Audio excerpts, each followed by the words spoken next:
అలా కట్ చేసి పెట్టుకోవాలి. తర్వాత ఉప్పు కారం వేసి టమాటాలు మెత్తగా ఉడకబెట్టుకోవాలి. టమాటాలను మిక్సీలో వేసుకొని మెత్తగా గ్రైండ్ చేసి పెట్టుకోవాలి.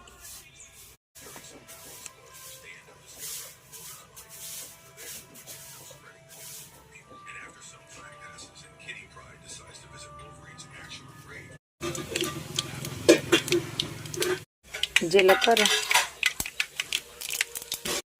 వెల్లుల్లిపాయ రెమ్మలు, కరివేపాకు రెమ్మలు, మెంతి పొడి, పచ్చి ధనియాల పొడి, పసుపు, ఇలా పోపులో వేసుకోవాలి. టమాటాని రుబ్బిన నూనె పైకి తేలే వరకు బాగా ఉడికించుకోవాలి. ఉడికించుకొని దించుకోవాలి. రెడీ.